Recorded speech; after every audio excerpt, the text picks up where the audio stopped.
everyone, this is Heather. Thanks for joining me today. I've got a card tutorial for you for a quick and easy shaker card for sort of a winter forest scene, and I'm using some new products from Stampin' Up that's actually available now from the new holiday catalog that will be available September 1st. These are sort of a preview sneak peek that you can pick up now, and I'm using the Carols of Christmas stamp set. Sorry for the glare. It's got some pretty sentiments, ornaments, poinsettia, holly, a deer, some embellishments, and then I'm also using the Card Builder Front Thinlits dies, which coordinate with this set. So here are some of the other dies that are available, and today I'm using the sun and the moon, both of the trees, and the deer. And then from the stamp set, I'm going to be using the deer and the little kind of snowflakes, starburst, whatever you want to call them, if you can kind of see how I've stamped those up in there. So you're going to need a piece of light tan cardstock that's just cut in half and folded in half, 8.5 by 11 piece of cardstock, and I've already pre-scored that.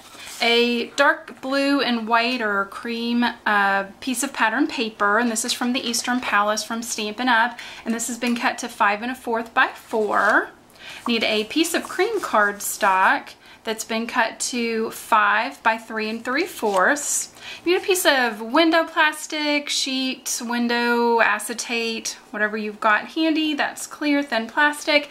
This has been cut to 4 1/4 by 3 1/2, and you might need to adjust that depending on how your die cutting comes out. And then just an extra small piece of the cream colored paper. So let me set this off to the side. So we're just going to adhere with regular adhesive the pattern paper to the front of the card.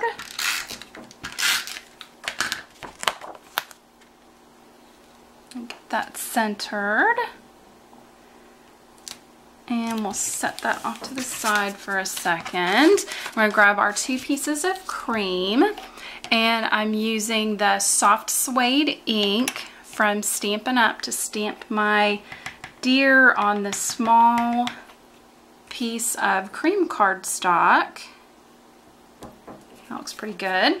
And then I'm going to take the deer die cut and tape that in place. So I like to use a repositionable, any type of low tack tape, washi tape, whatever you've got handy, kind of center that die on there, and I like to tape it in place so that it doesn't slip while it's running through the die cut machine.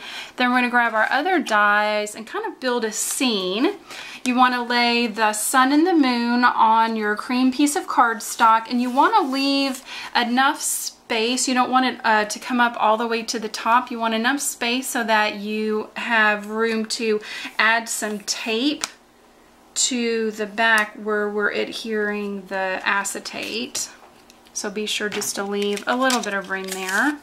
Just going to take a couple of pieces and that kind of centered and tape that in place in both places again, just so it doesn't slip. And then I'm taking the double tree, taping that down, and again making sure that there's some room down there at the bottom, that it's not all the way down at the bottom. Tape that in place. Same thing with the other tree, face down, and I raised it up. Whoops, that didn't stick. Make sure you push your tape down. There we go. And tape our other tree die into place. So it's going to look like that. I'm going to grab my plates for my embossing machine. I'm laying my dies in. I'm going to make my sandwich and bring my die cut machine over and run it through my die cut machine. And I've said this before, but I think it bears repeating. I like to run my dies through the machine and then run them back again. That just makes sure that any kind of small cuts or anything will get made. Get that out of the way. And our dies out here. So here's our little deer. And let's see. Oh, yeah, he die cut nicely. Put that off. And now we've got the trees and all the little stars and the moon. Carefully remove that. So you probably save these for, carefully pop those out. Save these for another project for later. Remove the top die here, and I'm going to grab something that is one of my favorite tools. If you do a lot of die cutting with thin metal dies, this tool is amazing. So this is the die brush. It comes with a foam pad and this bristle brush. And anytime you have little teeny pieces that don't easily pop out, you lay your cardstock down on the foam pad and just run that bristle brush over top. And if you need to turn it over, you can do that. And it just pops all those tiny little pieces out. Makes it so much easier. I absolutely love this. And you could keep those little pieces to use in this shaker card if you wanted, or in a future project. And this also works really nicely to get all those little pieces out of the die as well. I cannot recommend this brush enough. So that takes all those little bits and pieces out of that, which is fantastic. Get our dies out of the way.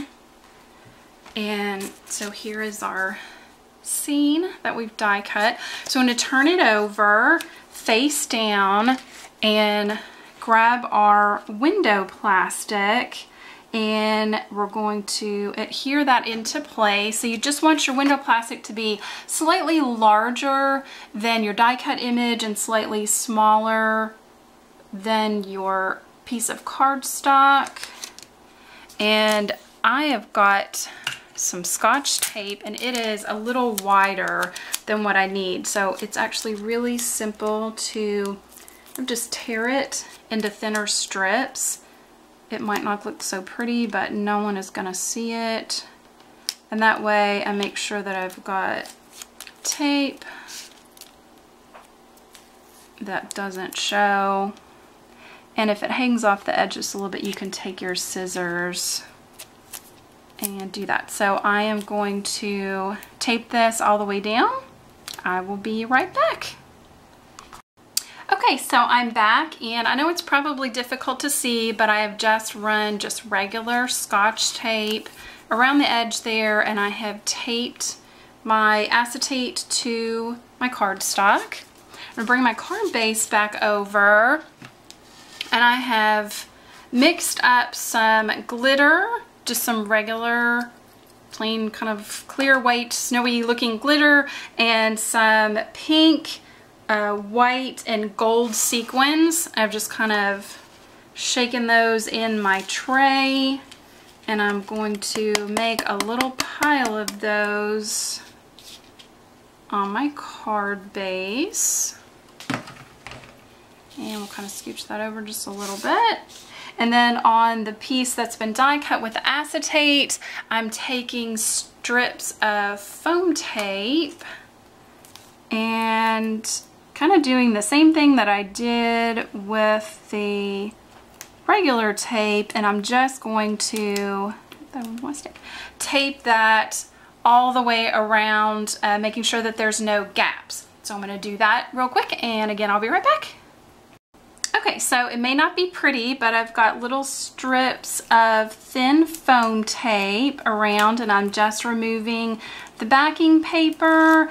And if you have wider foam tape, you can just cut it down with your scissors to whatever width you need. And so we've just got that in there. So I'm going to bring our card over and get this, sorry for the shadow, kind of get this centered over the top so that just a little bit of the pattern paper shows.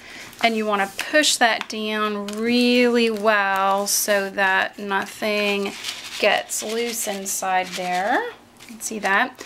And now we're going to take our little deer that we stamped and die cut and add a little bit of foam tape to him and adhere him in the little scene. And then we're going to take our star slash kind of snow in this really pretty pale soft sky color and just add a little bit of color around the stars there. And there you have it. A really pretty kind of winter forest scene shaker card. And again, this was done with the Carols of Christmas and card front builder Thinlit dies from Stampin' Up. They are available right now to preview, and the rest of the catalog for the holidays will be available on September the 1st. So thank you so much for joining me for this easy shaker card tutorial. Hope you enjoyed it. Please check out my channel. I have some, it's kind of a new channel, but I have some other card tutorials on there. And thanks for joining me today. This is Heather. Have a great one. Bye.